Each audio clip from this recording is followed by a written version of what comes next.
سوچیں یار بنیان و مرصوص صرف دو جملے آئے ہیں، دو جملے آئے ہیں تو اللہ نے فتح دی ہے، تو سوچیں جب پورا قرآن تخت پر ہوگا تو پھر فتح نہیں ہوگی؟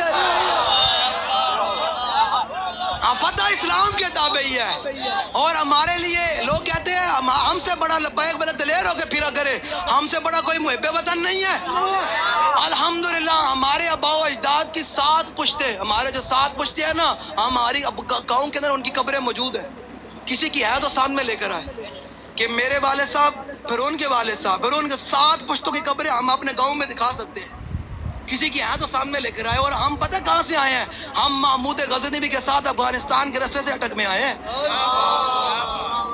ادھی ایویں کوئی لکڑ نہیں، ساری پوری توڑ مولا کائنات تک لڑی جانی ہے۔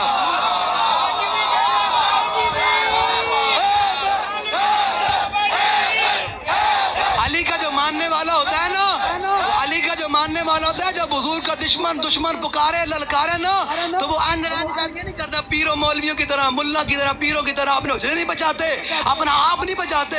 مولا کائنات میں پیروں کے حوالے سے یہ بات کرتا جانوں، یہ پیر کب کے مقدس بنے ہیں بھائی؟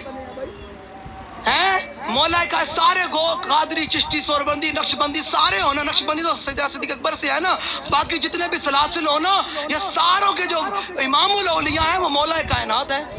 سارے پیروں کی ولایتیں مولا کائنات سے ہیں۔ اب ذرا سنیں، ذرا ہم مولا کائنات سے پوچھیں جناب آپ بتائیں، جب آپ کے سامنے حضور کے دین کا دشمن آیا، آپ نے ایسے کر کے بات کی یا ایسے کر کے بات کی؟